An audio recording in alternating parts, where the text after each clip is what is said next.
Eh bien, salut à toi Zaknot, ici Machikouli pour une nouvelle vidéo. J'espère que tu vas bien, j'espère que tout se passe bien dans ta petite vie et dans tes petites lectures. Moi, je suis très hypé aujourd'hui parce que déjà ça fait hyper longtemps que j'ai pas tourné de vidéo. Je pense que ça doit faire quelque chose comme 2 semaines. Du coup, je suis très content de me retrouver de nouveau face à ma caméra pour te parler de mes lectures. Et en plus, le livre d'aujourd'hui, c'est un petit banger. Voilà, je vais casser le suspense tout de suite. Aujourd'hui, on va parler de L'appel de la forêt de Jack London. Donc, si tu te souviens bien, il y a quelques mois, j'avais lu Cro-Blanc de ce même Jack London, qui était l'histoire d'un loup qui est de plus en plus au contact des humains et se fait apprivoiser au fil du bouquin. Et là, en fait, c'est l'inverse. C'est l'histoire d'un chien qui devient de plus en plus sauvage et qui retourne à la vie sauvage à la fin. Alors, moi je m'étais dit à la fin de Cro-Blanc, je m'étais dit mais déjà ça serait super qu'il y ait l'histoire inverse, ça m'intéresserait trop. Je cherche et je trouve que Jack London en fait avait écrit cette histoire. Et ça c'est la première histoire qu'il a écrit dans ce contexte, on va dire, ce genre d'histoire. D'abord il a écrit L'appel de la forêt et ensuite il a écrit Cro-Blanc. Voilà un peu pour le contexte. Donc ça, il a été écrit en 1900, je crois, ou 1902, 3 par là. Donc il y a plus d'un siècle. Et tout comme dans Cro-Blanc, en fait, j'adore ce bouquin. Enfin, vraiment, je trouve qu'il est trop cool. Donc là, un petit résumé. On suit l'histoire de Buck, qui vit dans le sud des États-Unis, je crois, un truc dans le style. Et il se fait amener par un humain du domaine dans lequel il travaillait, on va dire. Il se fait prendre par cet humain en qui il a confiance, qui l'amène vers un autre humain, qui le met dans le train. Il, il subit plusieurs péripéties, il apprend la violence de l'homme qui peut le dompter à coups de gourdin, des trucs comme ça, qui l'empêche de se rébeller parce que lui, jusqu'à ce moment-là, il n'avait jamais connu ça. Et il arrive dans le Grand Nord, il apprend à devenir chien de traîneau pour devenir faire partie d'un équipage de la poste en fait qui fait des allers-retours entre une ville et un endroit où il y a tout plein de chercheurs d'or, parce que c'est au moment de la ruée vers l'or que cette histoire se passe. Et voilà, il apprend à devenir chien de traîneau, il apprend à devenir chef, au bout d'un moment il tue l'ancien chef, enfin voilà.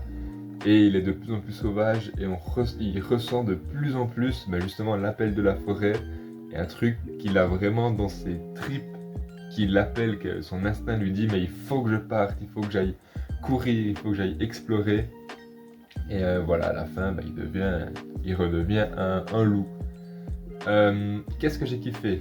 Déjà, l'ambiance globale, c'est comme dans Cro-Blanc, cette ambiance du Grand Nord, des chercheurs d'or, c'est une ambiance très dure, la vie est rude, mais la vie est belle quand même, la vie vaut la peine d'être vécue parce que chaque difficulté peut être surmontée et, euh, et je sais pas, c'est hyper positif comme bouquin, alors qu'il arrive que des trucs négatifs au protagoniste. Je sais pas trop comment dire, mais j'aime beaucoup ça. Et, et c'est vraiment un livre qui me prend aux tripes. Tout ce qui vit Buck, c'est vraiment, je le vis moi aussi, je le ressens.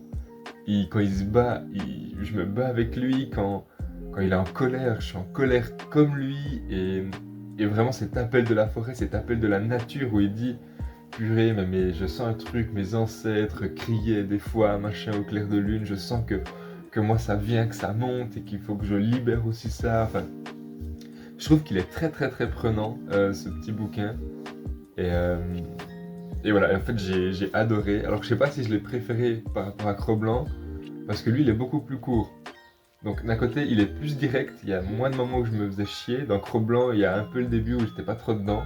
Là j'ai été dedans direct parce que vraiment entre le moment où on ouvre le bouquin et le moment où il se fait capturer puis aller dans le Grand Nord, il y a genre 3 pages.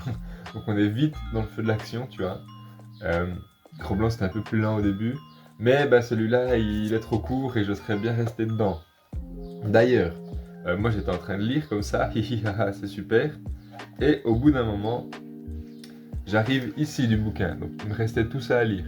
Et en fait, non, à partir de là, c'est la chronologie et la postface et tout et tout.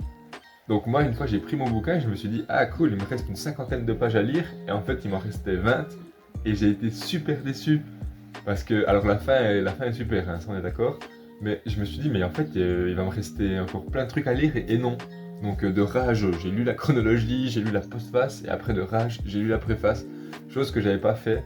Parce que voilà, de plus en plus, je lis plus trop les préfaces, postfaces, parce qu'en fait, je me suis rendu compte que je m'en foutais. Mais là, le livre était tellement bien et j'étais tellement frustré de ne pas rester encore plus longtemps dans son univers que j'ai lu tout ce qui l'entourait. Et finalement, bah, c'était quand même très intéressant. Donc voilà, Jack London, bah, j'aime beaucoup parce que, bon, je connais pas ses autres livres, notamment Martin Eden, je sais pas trop exactement comment c'est. Mais là, quand il fait du héros de ses récits un animal, bah, je trouve ça super parce que c'est écrit de façon très simple, très brute, c'est très facile à lire. Je pense qu'il m'a fallu 3 jours pour le lire, hein, c'était vraiment très très rapide. Et, euh, et du coup, j'ai très envie de m'intéresser à la suite de cet auteur. Il fait partie des rares auteurs, bon déjà, des rares auteurs desquels j'ai lu 2 livres, il n'y en a pas beaucoup, mais surtout des rares auteurs où les 2 livres m'ont vraiment plu à fond. C'est le cas de Victor Hugo avec Notre-Dame de Paris et le journal d'un condamné, je crois que c'est ça le titre. Voilà, les Agatha Christie, parce que voilà, mais sinon il n'y en a pas beaucoup où j'ai lu 2 bouquins et les 2 étaient super. Tu vois, Jules Verne, il y en a qui étaient moins bien. Enfin, là, Jack London, pour le moment, c'est masterclass sur masterclass. Donc, c'est un des auteurs, la prochaine fois que j'achèterai des livres, sur lesquels je pense que je vais me repencher, parce que j'ai vu qu'il a écrit une pétée de nouvelles. Mais il faut voir si ces nouvelles elles sont recueillies en livre ou pas. Enfin, il faudra un peu que je me renseigne. Mais c'est vraiment ça que j'ai envie de lire, des nouvelles sur le Grand Nord. Tu vois, j'ai vu qu'il en a écrit beaucoup parce que lui-même a été chercheur d'or. Donc c'est vraiment des récits, il sait de quoi il parle le mec, tu vois. Et après, peut-être plus tard, je lirai Martin Eden, mais là ce qui m'intéresse c'est vraiment bah, ces épopées dans la nature et tous ces trucs qui prennent aux tripes. Voilà.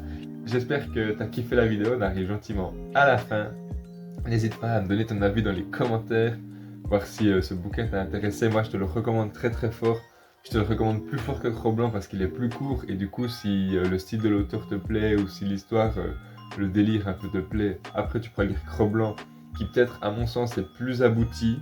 Je ne sais pas, mais avec quelques longueurs, celui-là, c'est vraiment paf, direct. T'as des personnages qui sont super, que voilà, ils sont vraiment super. T'as des personnages qui sont détestables, que tu as envie de détester en même temps que Buck. Donc voilà, je te le conseille très très fort. Bref, n'hésite pas à lâcher le petit pouce bleu aussi, ça fait plaisir de voir que mon travail est soutenu. Et quant à moi, j'ai plus qu'à te souhaiter une bonne fin de journée, une bonne fin de soirée, une bonne nuit, de très bonnes lectures. Et je te dis à la semaine prochaine pour une nouvelle vidéo. Allez, double ciao!